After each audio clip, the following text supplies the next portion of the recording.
Le livre de l'Apocalypse d'Abraham. Abraham, fils de Téra, et petit-fils de Nachor, fils de Séroug, et petit-fils de Réus, fils d'Arphaxad, et petit-fils de Shem, fils de Noé, et petit-fils de Lamèche, fils de Mathusalem, et petit-fils d'Énoch, fils de Jéred. Chapitre 1. Le doute d'Abraham sur les idoles.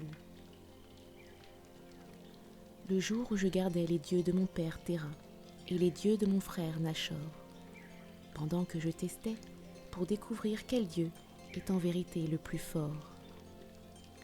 Moi, Abraham, à l'époque où vint mon tour d'achever les services du sacrifice de mon père Téra à ces dieux de bois, de pierre, d'or, d'argent, de cuivre et de fer, étant entré dans leur temple pour le service, j'ai trouvé un dieu nommé Merumat, sculpté dans la pierre, qui était tombé aux pieds du dieu de fer Nachon.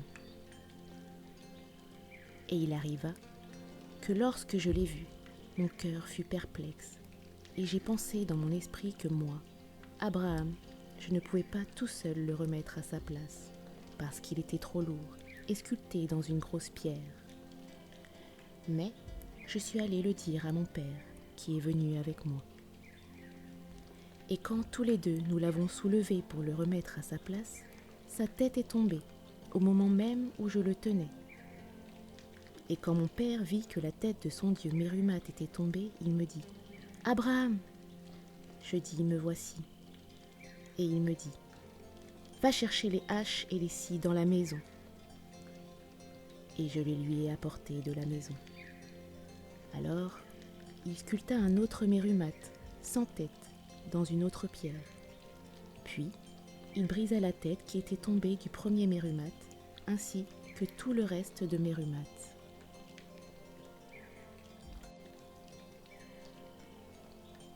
Chapitre 2.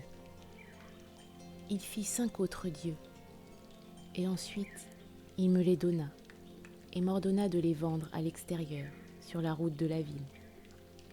Je scella l'âne de mon père, les chargea dessus, et sortis les vendre sur le bord de la route. Et voici que des marchands de Fandana de Syrie venaient avec des chameaux, en route pour l'Égypte, pour acheter du papyrus du Nil. Je leur posai une question et ils me répondirent. Pendant qu'on marchait, je conversais avec eux. L'un de leurs chameaux cria. L'âne prit peur, s'enfuit et renversa les dieux. 3 d'entre eux furent écrasés et 2 restèrent intacts. Et il arriva que lorsque les Syriens virent que j'avais des dieux, ils me dirent « Pourquoi ne nous as-tu pas dit que tu as des dieux ? Nous les aurions achetés avant que l'âne entende la voix du chameau, et tu n'auras eu aucune perte. Donne-nous au moins les dieux qui restent, et nous te donnerons un prix convenable pour le reste. » J'étais affligée dans mon cœur, à cause de la façon dont je ramenais l'argent à mon père. Alors, j'ai jeté les 3 dieux brisés dans les eaux de la rivière Gour, qui se trouvait à cet endroit. Ils coulèrent dans les profondeurs de la rivière Gour et n'étaient plus.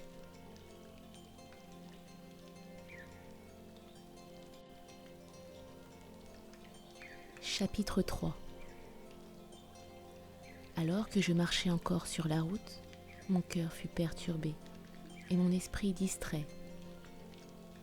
Je me suis dit dans mon cœur, quelle est cette activité injuste que mon père fait ? N'est-ce pas plutôt lui qui est Dieu pour ses dieux, parce qu'il les a sculptés de sa propre planification et de son habileté ? Il devrait plutôt honorer mon père, parce qu'ils sont son œuvre. Mais quelle est cette substance de mon père dans ses œuvres ? Voici, Merumat tomba et ne put se tenir debout dans son sanctuaire. Et moi non plus, je ne pus le soulever jusqu'à ce que mon père vienne et nous l'avons relevé. Malgré cela, nous n'avons pas pu le faire, et sa tête qui tomba de lui fut mise sur la pierre d'un autre dieu, qu'il avait fait sans tête. Et les 5 autres dieux qui se brisèrent en tombant de l'âne n'ont pas pu se sauver, ou frapper l'âne parce qu'il les avait écrasés, et leurs brisures ne sont pas sorties de la rivière. et je dis dans mon cœur, s'il en est ainsi, comment le Dieu de mon père Mérumate, dont la tête est sculptée dans une autre pierre, et qui est fabriqué dans une autre pierre, peut-il sauver un homme, ou entendre la prière d'un homme, ou lui donner quelques présents?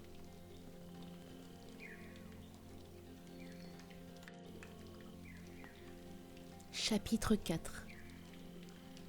Pendant que je réfléchissais sur cela, je suis arrivée chez mon père.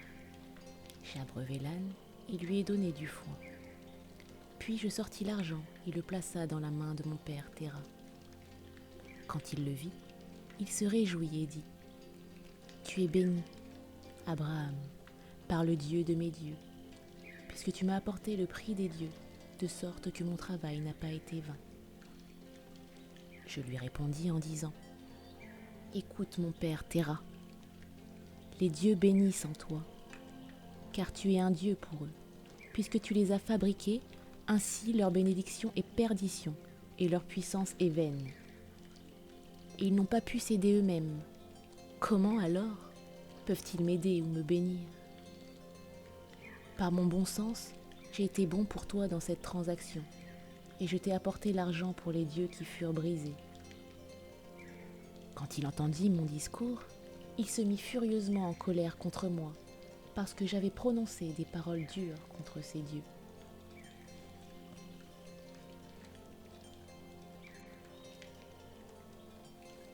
Chapitre 5. Après avoir médité sur la colère de mon père, je suis sortie.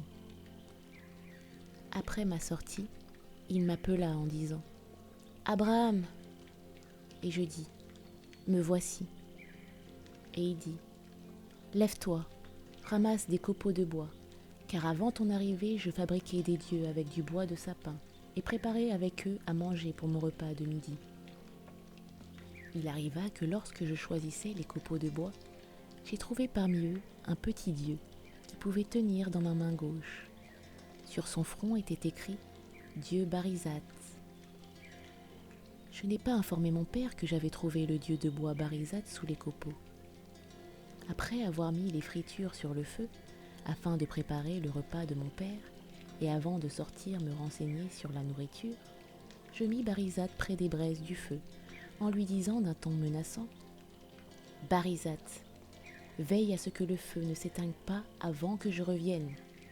Si le feu s'éteint, souffle dessus pour qu'il s'embrase. » Puis je suis sortie après avoir donné mon ordre. À mon retour, j'ai trouvé Barizat renversé sur son dos, les pieds enveloppés de feu et brûlant férocement. Quand je l'ai vu, je me suis moquée en disant : « Barizat, vraiment tu sais allumer un feu et cuisiner de la nourriture ? » Alors que je riais, je vis qu'il avait lentement brûlé dans le feu et devint des cendres. J'ai ensuite apporté à mon père son repas et je lui ai donné du vin et du lait. Il but, se rassasia et il bénit Mérumate, son Dieu. Je lui dis : « Mon père Téra, ne bénis pas ton Dieu Mérumate, ne le loue pas, loue plutôt ton Dieu Barizat, car dans son amour pour toi, il s'est jeté dans le feu pour cuire ta nourriture. » Il me demanda : « Alors où est-il maintenant ? » Je lui dis : « Il a brûlé dans la férocité du feu et est devenu poussière. » Il dit : « Grande est la puissante de Barizat, j'en ferai un autre aujourd'hui, et demain, il préparera ma nourriture. »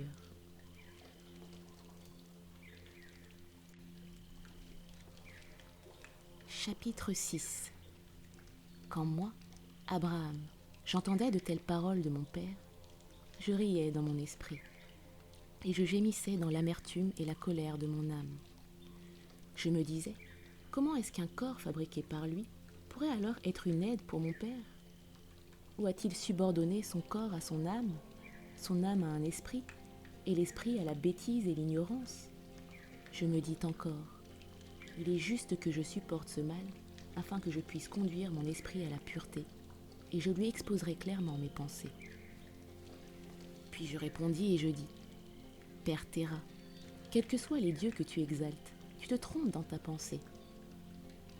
Voici, les dieux de mon frère Nachor, debout dans le saint sanctuaire, sont plus précieux que les tiens. Car voici, Zushaios, le dieu de mon frère Nachor, est plus vénérable que ton dieu Merumat, parce qu'il est fait d'or apprécié des hommes. Et s'il vieillit avec le temps, il sera remodelé, tandis que Merumat, s'il est changé ou brisé, ne sera pas renouvelé, car il est pierre. Qu'en est-il de Loav, le dieu de l'autre dieu, qui se tient avec Zushaios? Car étant taillé dans le bois et forgé dans l'argent, il est aussi plus vénérable que le dieu Barizat. Et comme il est rendu par le rajustement de l'homme précieux selon l'apparence externe. Mais ton dieu Barizat, avant qu'il ne soit sculpté, était enraciné dans la terre et était grand et merveilleux avec l'exaltation des branches et des fleurs. Tu l'as sculpté avec une hache, et par ton habileté, il a été fait un dieu. Et voici que déjà il est asséché, et sa masse dépérit. Il est tombé de la hauteur au sol, il est passé de la grandeur à la petitesse, et la prestance de son aspect a disparu. Il a lui-même été brûlé par le feu, il est devenu cendre, et maintenant il n'est plus. Et maintenant, tu dis, laisse-moi en faire un autre, et demain il cuisinera mon repas. Or, il a péri dans une destruction totale.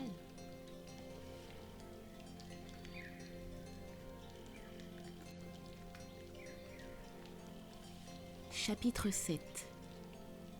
Voici, le feu est plus digne d'honneur que tout ce qui s'est formé, parce que même ce qui n'est pas soumis, lui est soumis.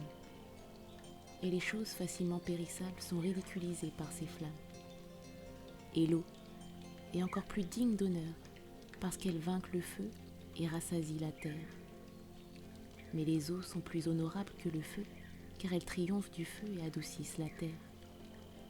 Mais même elles, je ne les appelle pas dieux, parce qu'elles sont soumises à la terre sous laquelle l'eau s'incline.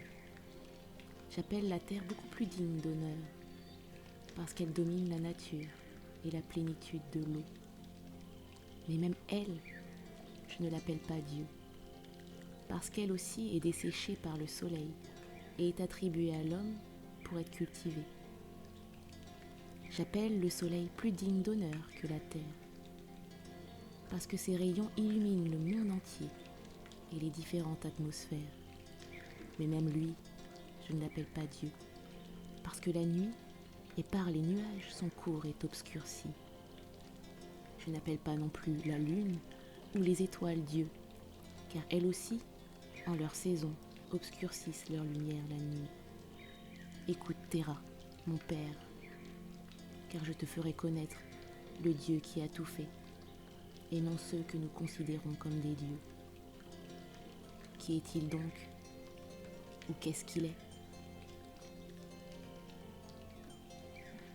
Qui a donné le rouge au ciel et rendu le soleil d'or, qui a rendu la lune resplendissante et avec elle les étoiles, qui a desséché la terre au milieu des nombreuses eaux, qui t'a créé toi-même au milieu de toutes ces choses et qui m'a sollicité dans la perplexité de mes pensées, et que Dieu se révèle à nous par lui-même.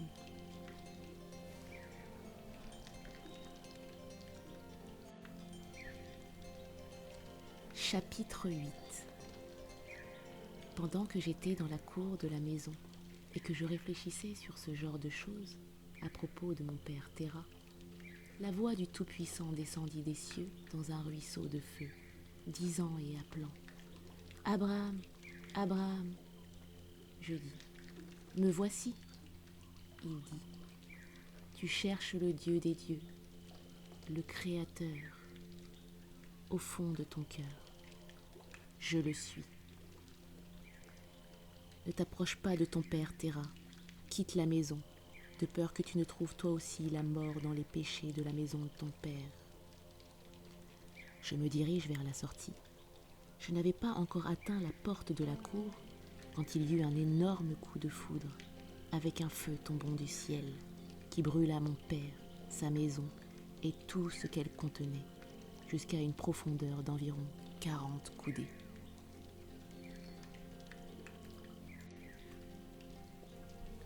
Chapitre 9.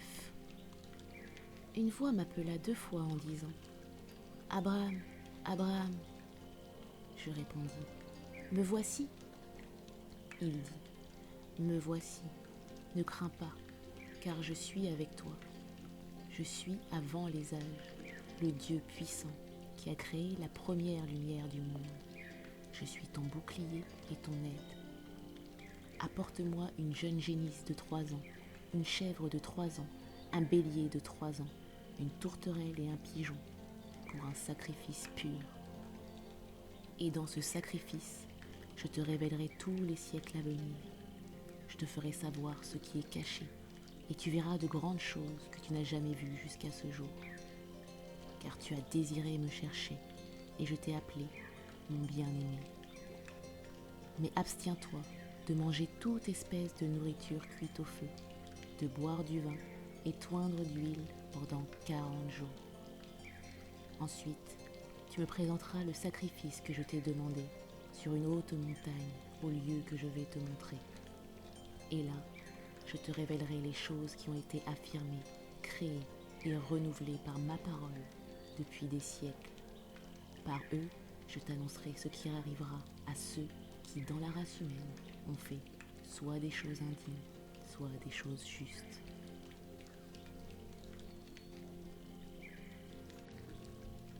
Chapitre 10. Et il arriva que lorsque j'entendis la voix de celui qui me parlait ainsi, j'ai regardé ici et là. Voici qu'il n'y avait pas de souffle d'homme. Mon esprit fut effrayé, et mon âme parut comme retirée de moi.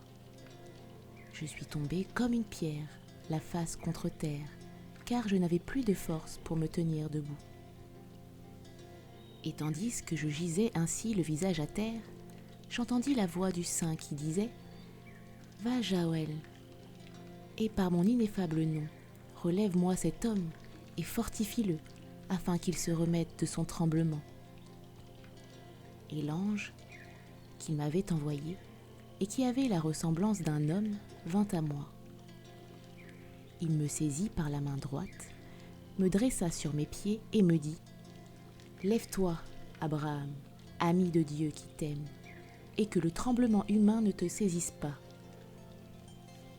Car voilà, j'ai été envoyé pour te fortifier et te bénir au nom de Dieu, Créateur du ciel et de la terre, et qui t'aime. Sois sans peur et hâte-toi vers lui. Je suis Jaoël, et j'ai été appelé ainsi par celui qui fait exister ceux qui demeurent avec moi dans la 7e étendue du firmament des cieux. Une puissance en vertu du nom ineffable qui demeure en moi. Je suis à celui à qui il a été chargé, selon son commandement, de contenir les menaces des chérubins vivants, les uns contre les autres, et d'enseigner à ceux qui portent le chant de la 7e heure à travers la nuit de l'homme.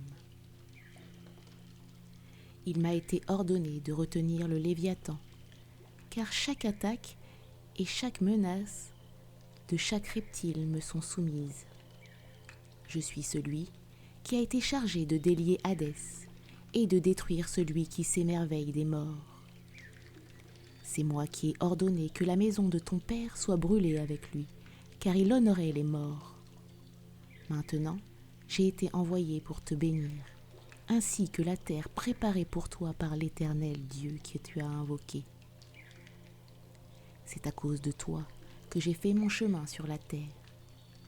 Lève-toi, Abraham, je suis avec toi, va sans crainte, sois dans l'allégresse et réjouis-toi, car l'Éternel t'a préparé un honneur éternel.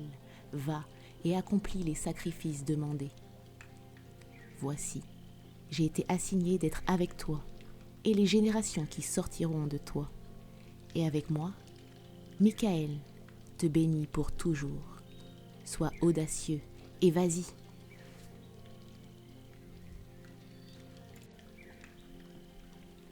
Chapitre 11. Je me suis relevée et je vis celui qui m'avait saisi par la main droite et m'avait remis sur mes pieds. L'aspect de son corps était comme du saphir, L'aspect de son visage, comme du chrysolite. Les cheveux de sa tête, comme de la neige. Le kidari sur sa tête, comme l'aspect de l'arc-en-ciel. Et son vêtement était de couleur pourpre. Il avait un sceptre d'or dans sa main droite.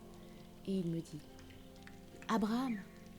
Je lui dis « Me voici ton serviteur. » Il dit « Que mon apparence ne t'effraie pas et que mes paroles ne troublent pas ton âme. Viens avec moi et je serai avec toi. Je te serai visible jusqu'au jour du sacrifice. Mais après le sacrifice, je deviendrai pour toujours invisible. »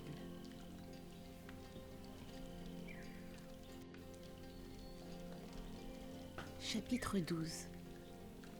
Nous restâmes seuls tous les deux pendant 40 jours et 40 nuits. Je ne mangeais pas de pain et ne buvais pas d'eau, car ma nourriture était de voir l'ange qui était avec moi, et son discours était mon breuvage. Nous arrivâmes à la montagne de Dieu, la glorieuse montagne d'Horeb.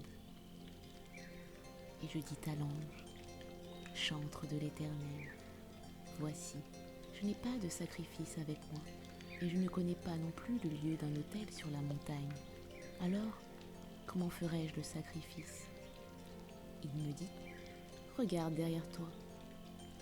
Et quand j'ai regardé derrière moi, voici que tous les animaux prescrits nous suivaient. Le veau, la chèvre, le bélier, la tourterelle et le pigeon. L'ange me dit, Abraham. Je répondis, me voici. Et il me dit, fais l'abattage de tous ces animaux et divise-les en deux, mais ne divise pas les oiseaux en morceaux. Donne-les à ceux que je te montrerai et qui se tiennent debout à côté de toi, car ceux-là sont l'autel sur la montagne, pour offrir un sacrifice à l'Éternel. Donne-moi la tourterelle et le pigeon, car je m'élèverai sur les ailes des oiseaux afin de te montrer ce qui est dans les cieux, sur la terre et dans la mer, dans l'abîme, dans les profondeurs inférieures, dans le jardin d'Éden, et dans ses fleurs, et dans la plénitude de l'univers, et tu contempleras toutes ces choses.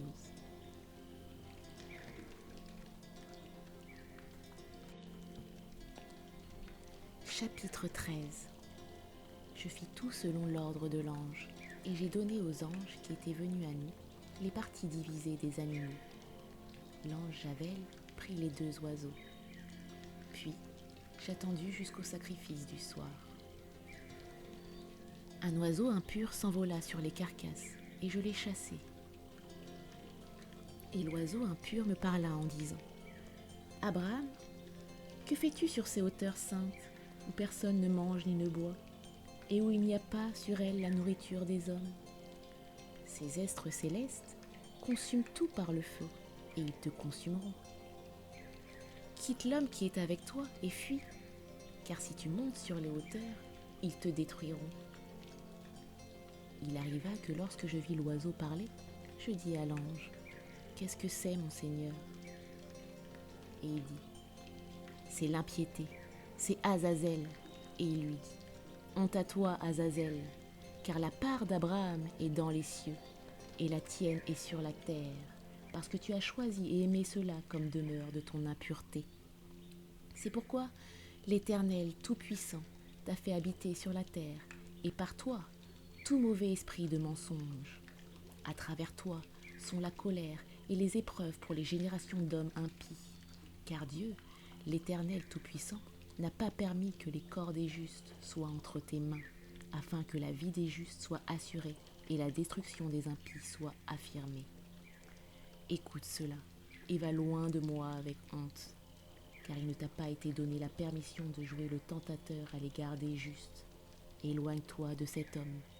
Tu ne peux pas l'égarer, car il est un ennemi pour toi et pour ceux qui te suivent et aiment ce que tu désires.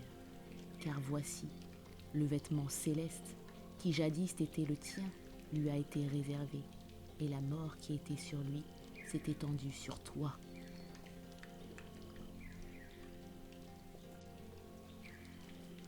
Chapitre 14.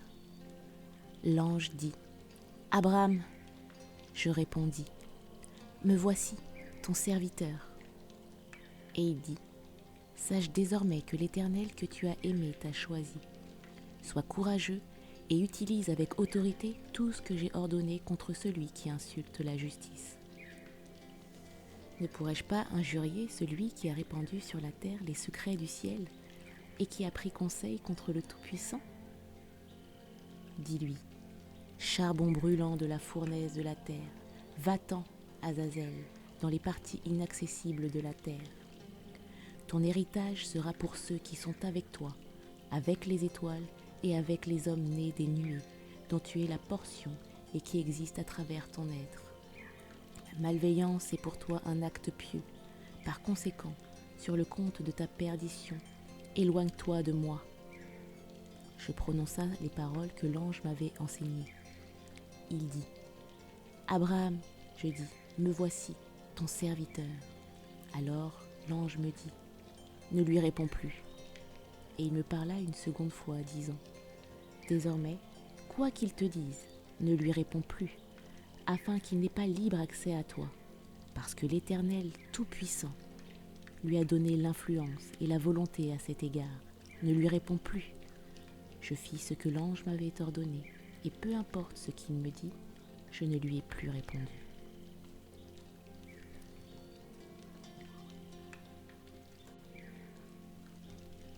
Chapitre 15. Lorsque le soleil se coucha, voici, la fumée devint semblable à celle d'une fournaise, et les anges, qui avaient les parties divisées du sacrifice, montèrent du haut de la fournaise fumante. L'ange me prit de sa main droite et me plaça sur l'aile droite du pigeon, et lui-même se plaça sur l'aile gauche de la tourterelle, les deux qui n'avaient été ni abattus ni divisés. Et il m'emmena jusqu'aux confins du feu flamboyant. Nous montâmes vers les cieux, au-dessus du firmament, transportés par plusieurs vents. Je vis dans l'air, sur les hauteurs où nous sommes montés, une forte lumière impossible à décrire.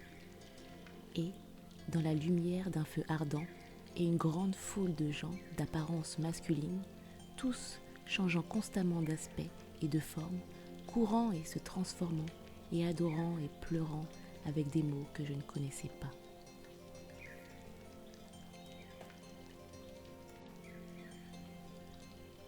Chapitre 16.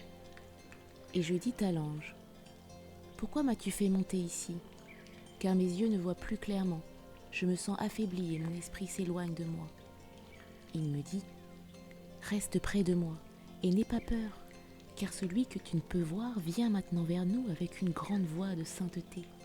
C'est l'Éternel qui t'a aimé, mais tu ne peux pas le voir toi-même. Ne laisse donc pas ton esprit s'évanouir à cause du chorus de ceux qui crient, car je suis avec toi pour te fortifier. »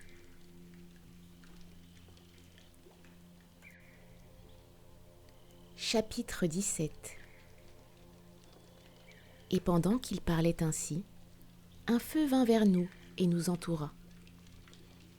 Il y avait une voix dans le feu, semblable au bruit d'une multitude d'eau, comme le bruit tumultueux de la mer en mouvement. L'ange qui était avec moi baissa la tête et se prosterna. J'éprouvai le désir de m'agenouiller et rendre grâce. Et je vis que l'ange qui était avec moi inclinait la tête et adorait. Mais voici que la surface du haut lieu où je me tenais se mit à changer constamment son inclinaison, roulant comme les grandes vagues à la surface de la mer. L'ange me dit, « Abraham, rends grâce en prononçant le cantique que je vais maintenant t'enseigner. » Je me prosternai et je prononçai le cantique qu'il m'avait enseigné.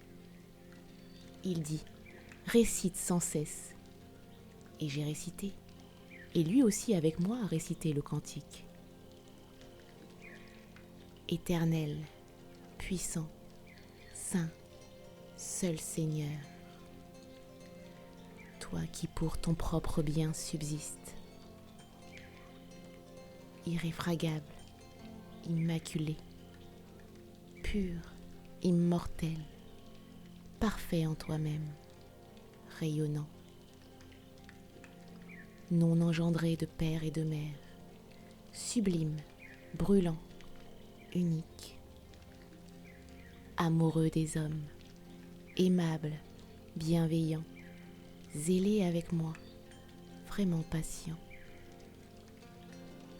Élie, qui signifie mon Dieu, toi, l'Éternel, le fort, le saint, le Sabaoth, toi, l'excellence, El Shael.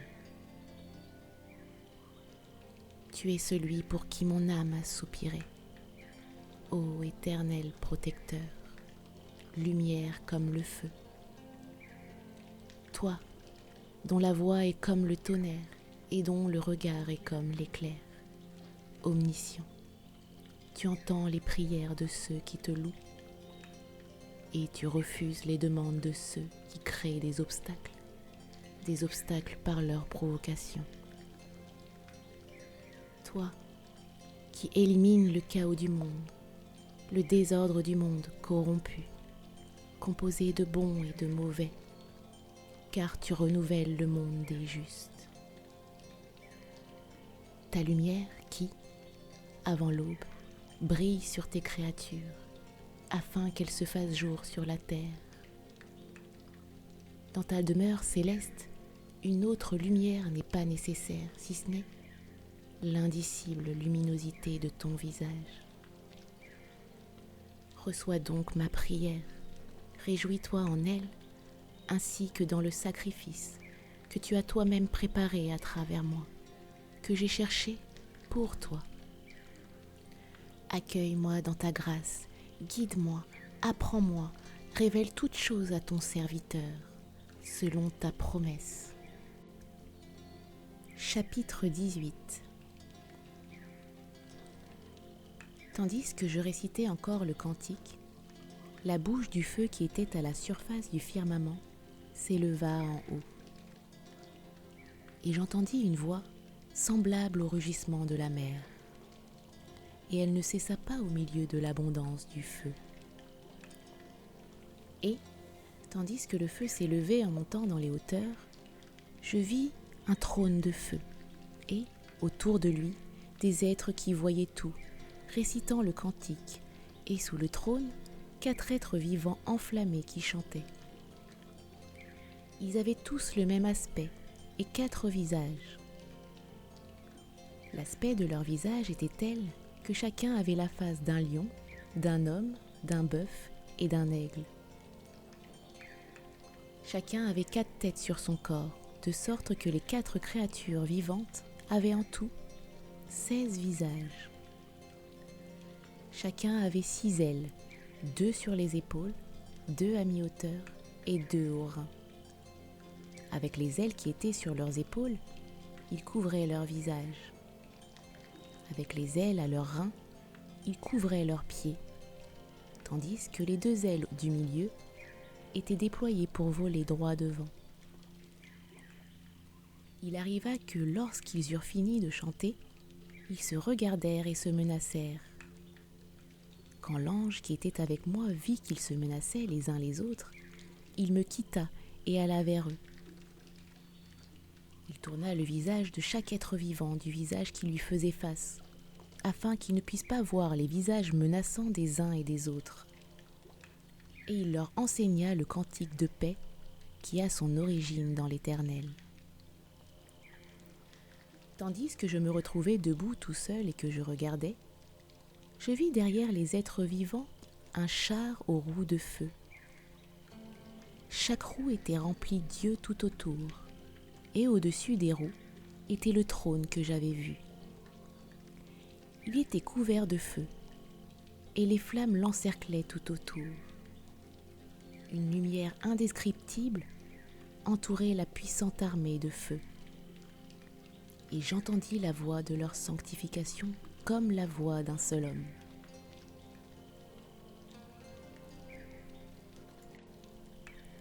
Chapitre 19.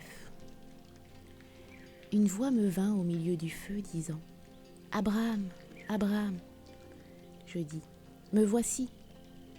Et il dit Considère les étendues qui sont sous le firmament sur lequel tu es maintenant placé, et vois comment sur aucune étendue il n'y a d'autre que celui que tu as cherché et qui t'a aimé. Comme il parlait encore, les étendues s'ouvrirent, et il y avait en dessous de moi les cieux.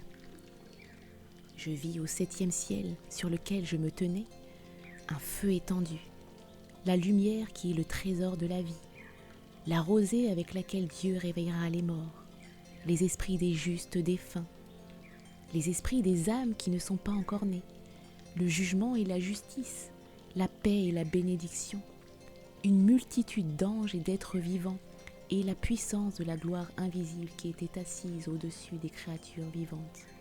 Mais je n'y ai vu aucun autre être. Je regardais en bas de la montagne sur laquelle je me tenais au 6e ciel, et là je vis une multitude d'anges spirituels, incorporels, dont le devoir était d'exécuter les commandements des anges de feu qui étaient au 7e ciel. Et voici, au 6e ciel, il n'y avait pas d'autre puissance, d'aucune forme, sauf les anges spirituels purs. Il ordonna que le 6e ciel fût ôté de ma vue, et je vis là, au 5e ciel, les puissances des étoiles qui exécutent les ordres qui leur sont imposés, et les éléments de la terre qui leur obéissent.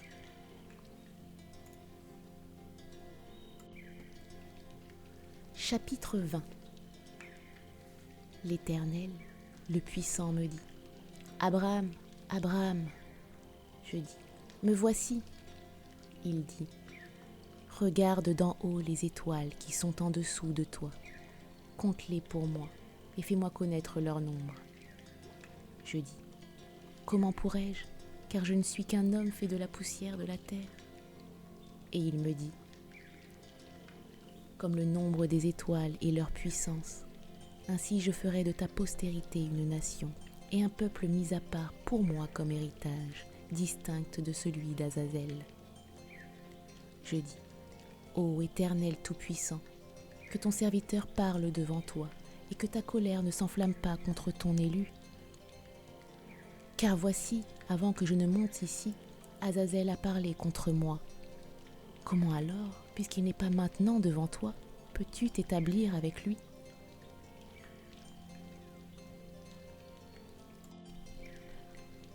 Chapitre 21. Il me dit : Regarde le firmament sous tes pieds et comprends la création représentée et préfigurée dans cette étendue, les créatures qui y existent et les âges qui y sont préparés. J'ai regardé sous le firmament à mes pieds, et j'y vis la ressemblance du ciel et les choses qui s'y trouvaient. La terre et ses fruits, ce qui se meut sur elle et ses êtres animés, son armée d'hommes et l'impiété de leurs âmes, les actions des justes et leurs témoignages, la poursuite de leurs œuvres, l'abîme et ses tourments, les profondeurs inférieures et la perdition en elles. Je vis la mer et ses îles, la faune abyssale et les cétacés, le Léviathan, son royaume, son lit et ses repères, le monde qui s'étend sur lui, ses mouvements et la destruction qu'il cause dans le monde. Je vis les rivières, leur cours supérieur et leur cercle. Je vis le jardin d'Éden et ses fruits, la source et le fleuve qui en jaillit, ses arbres et leur floraison produisant des fruits, et ceux qui y font justice, leur nourriture et leur repos.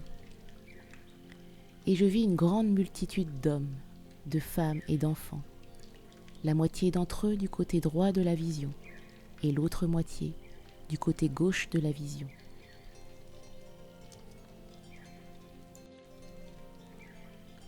Chapitre 22. Et je dis : Ô Éternel Tout-Puissant, quelle est cette illustration et cette image de la création ?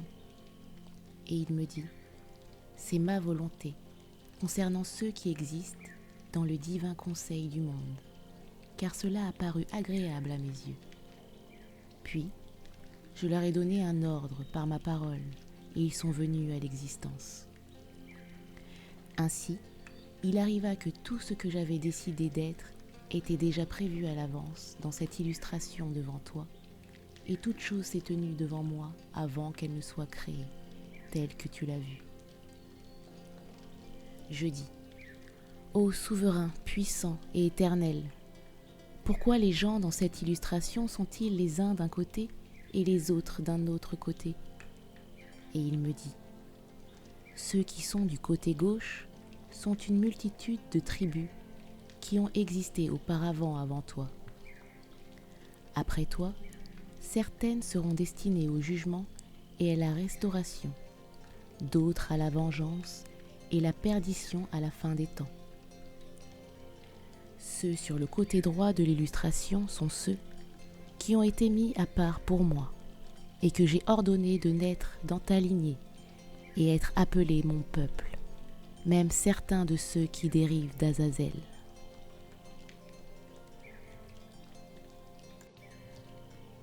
Chapitre 23.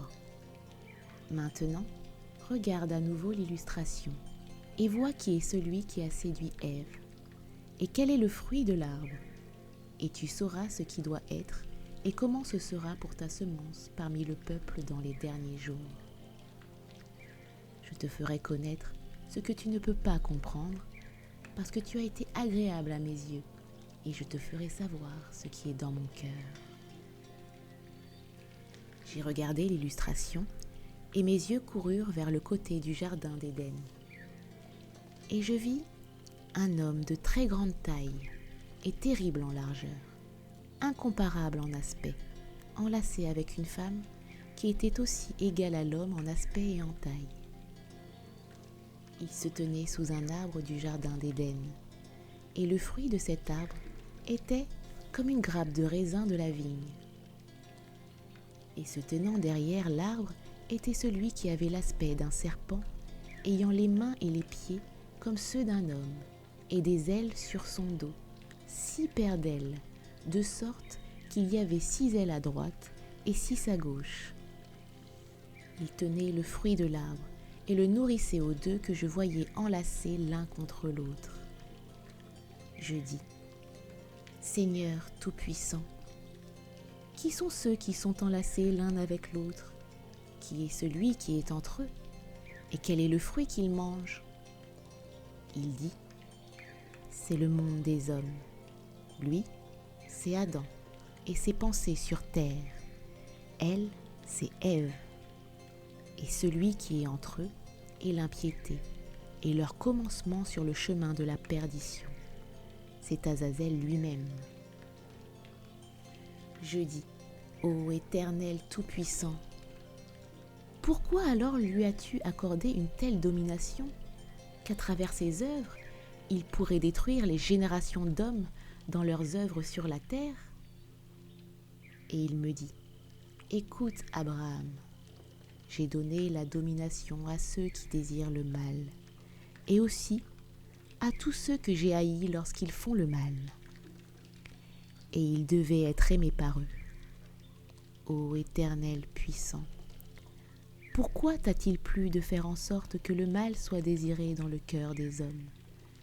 Puisque tu es, en effet, irrité par ce qui a été voulu par toi, par celui qui fait ce qui n'est pas profitable dans ton conseil.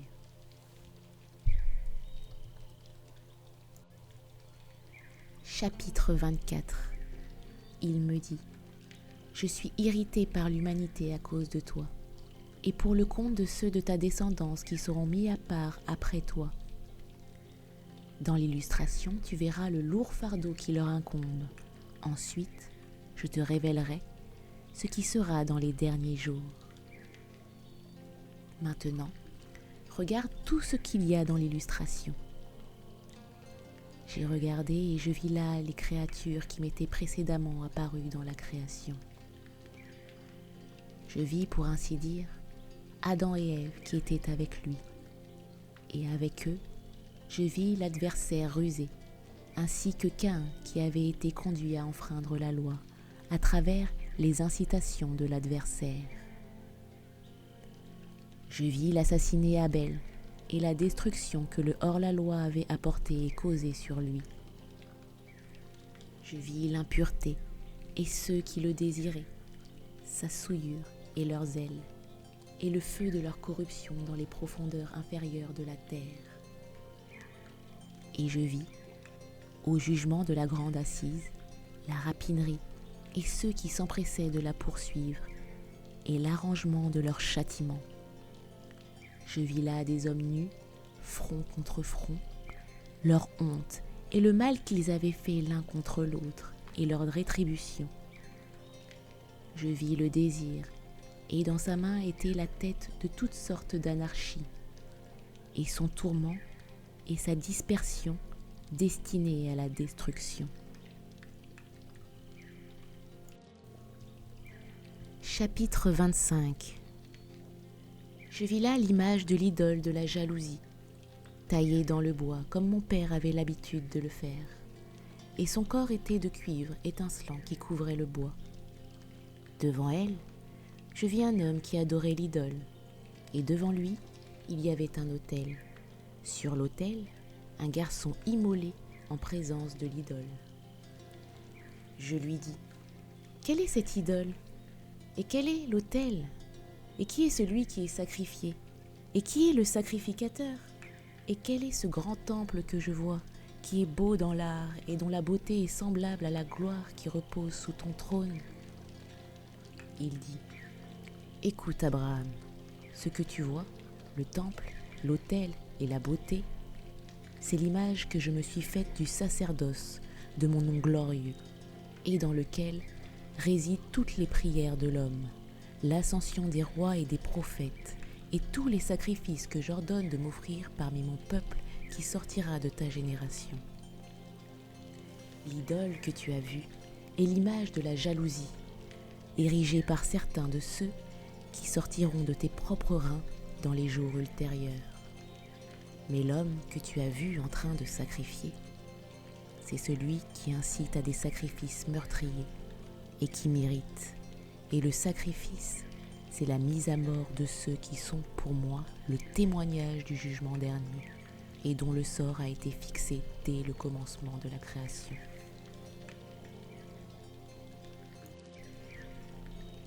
Chapitre 26.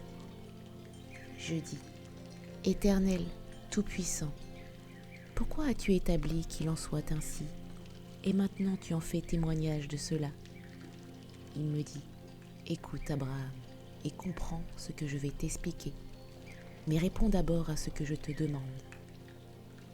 Pourquoi ton père Téra n'a-t-il pas écouté ta voix et abandonné ses pratiques idolâtres au point qu'il fut frappé et toute sa maison avec lui ?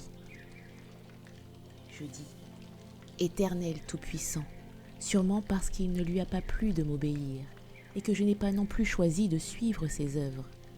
Il me dit : Abraham, tout comme la volonté de ton père est en lui et ta propre volonté est en toi, ainsi le conseil de ma volonté est aussi en moi, et elle est prête pour les jours à venir, avant même que tu n'en aies connaissance ou que tu puisses voir de tes yeux quel en sera son avenir. Regarde à nouveau dans l'illustration et vois comment ce sera pour ta descendance. Chapitre 27. J'ai regardé, et voici, je vis que l'illustration se mouvait. Et, sur le côté gauche, une foule d'impies émergea, et ils pillaient et capturaient les hommes, les femmes et les enfants qui étaient du côté droit. Ils tuaient les uns et gardaient les autres comme esclaves. Je vis les impies courir vers eux par 4 ouvertures. Ils brûlèrent le temple par le feu, et les choses saintes qui y étaient furent toutes pillées. Et je dis : Ô Éternel, voici que le peuple qui sortira de moi, et que tu as accepté, sont pillés par ces hommes impies. Certains sont tués, tandis que d'autres sont pris captifs comme esclaves. Et ils ont brûlé le temple avec le feu, et les belles choses qui sont en lui sont volées et détruites. Éternel, Tout-Puissant, pourquoi as-tu affligé mon cœur, et pourquoi sera-t-il ainsi ? Il me dit : Écoute, Abraham, tout ce que tu as vu arrivera à cause de ta postérité qui me provoquera, à cause de la statue d'idole que tu as vue dans la représentation, et du sacrifice humain qui était dépeint dans le temple de jalousie. Tout ce que tu as vu sera ainsi. Je dis, Éternel, Tout-Puissant, que l'illustration de ceux qui font les mauvaises œuvres dans l'impiété passe maintenant, et qu'on me montre plutôt ceux qui ont accompli les commandements et les œuvres de justice, car en vérité, tu en as le pouvoir. Il me dit, le temps des vertueux sera d'abord accompli par la sainteté émanant des rois et des chefs intègres que j'ai suscités initialement, afin qu'ils puissent les gouverner dans le temps fixé. Mais sache que d'eux sortiront d'autres hommes, qui ne se soucieront que de leurs propres intérêts, tels que je te l'ai annoncé, et tu l'as vu. Chapitre 28. Je répondis et je dis, Éternel, Tout-Puissant, toi qui es sanctifié par ta puissance, sois miséricordieux dans ma demande, puisque c'est pour cela que tu m'as informé et que tu m'as montré. Puisque tu m'as fait monter à ta hauteur, informe-moi donc, ton bien-aimé, sur tout ce que je demande. Ce que j'ai vu, sera-t-il leur sort pour longtemps ? Il me montra une multitude de son peuple et me dit, à cause d'eux, à travers les 4 ouvertures que tu as vues, je serai irrité par eux. Et en celle-ci s'accomplira ma rétribution à cause de leurs méfaits. Mais dans la 4e ouverture de 100 ans et 1 heure de l'âge, s'accomplira le malheur parmi les impies, et également 1 heure de l'âge pour la miséricorde et l'honneur parmi mon peuple. Chapitre 29. Je dis, Éternel Tout-Puissant, combien de temps durera 1 heure de l'âge ? Il dit, pour ce présent âge, j'avais décrété de laisser 12 ans dans cet âge d'impiété, afin qu'il régisse les nations impies et ceux de ta postérité. Mais, jusqu'à la fin des temps, il en sera comme tu l'as vu. Calcule, et tu comprendras. Maintenant, regarde l'illustration en bas. Je regardais, et je vis un homme sortir par la gauche, du côté de l'impiété. Puis, du côté des impies, sortait une grande foule d'hommes, de femmes et des enfants, et ils se prosternaient devant lui. Pendant que je regardais encore, ceux du côté droit sont sortis. Certains l'insultaient, certains le frappaient, et d'autres l'adoraient. Et je vis que pendant qu'il l'adorait, Azazel s'approcha de lui, l'embrassa sur le visage, puis se tint derrière lui. Je dis, ô Éternel Tout-Puissant, qui est cet homme insulté et battu, adoré par les nations impies et embrassé par Azazel ?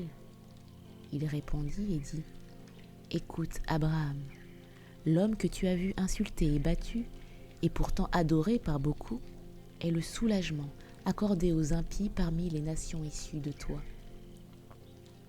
Mais, dans la 12e année de l'âge de mon accomplissement, j'établirai cet homme, issu de ta génération, que tu as vu apparaître parmi mon peuple.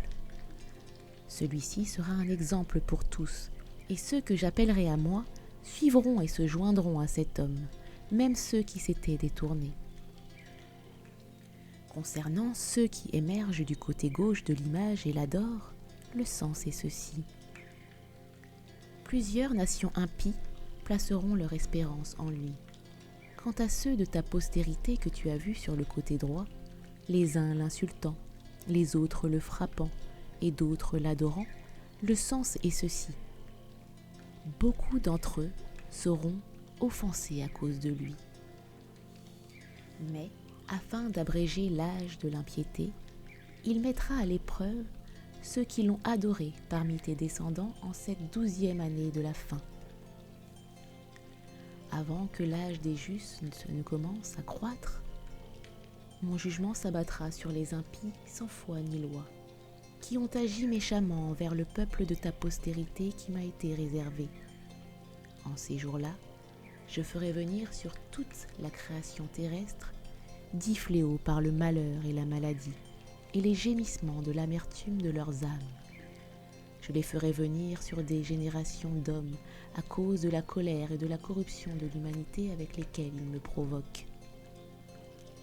Et alors, il restera des hommes justes de ta postérité, au nombre que je garde secret, se hâtant dans la gloire de mon nom vers le lieu préparé d'avance pour eux, que tu as vu dévasté sur l'illustration.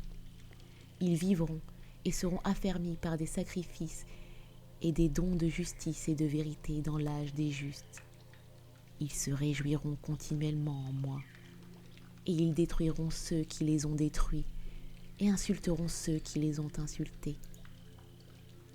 Ils cracheront au visage de ceux qui les ont diffamés, et que je méprise.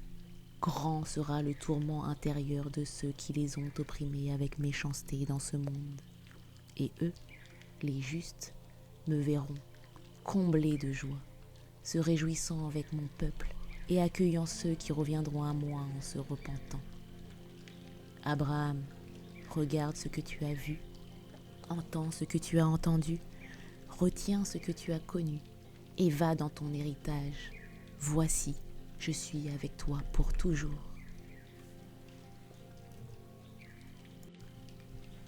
Chapitre 30. Mais tandis qu'il parlait encore, je me suis retrouvée sur la terre, et je dis, ô Éternel puissant, je ne suis plus dans la gloire dans laquelle je me trouvais lorsque j'étais en haut, et ce que mon âme désirait comprendre dans mon cœur, je ne l'ai pas compris. Et il me dit, ce qui est désiré dans ton cœur, je te le ferai savoir, dans la mesure où tu cherches à voir les 10 fléaux que j'ai prévus pour les païens et que j'ai préparés d'avance au temps du passage à la 12e heure de la terre. Écoute ce que je te révèle, car il en sera ainsi. Le premier est une douloureuse détresse. Le deuxième, la dévastation de nombreuses villes. Le troisième, la destruction et la pestilence des animaux. Le quatrième, la famine dans le monde entier et parmi ses habitants. Le cinquième, la ruine de ceux qui gouvernent. La destruction par le tremblement de terre et la guerre.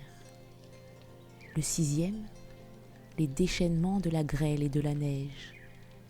Le septième, les bêtes sauvages seront leurs tombeaux.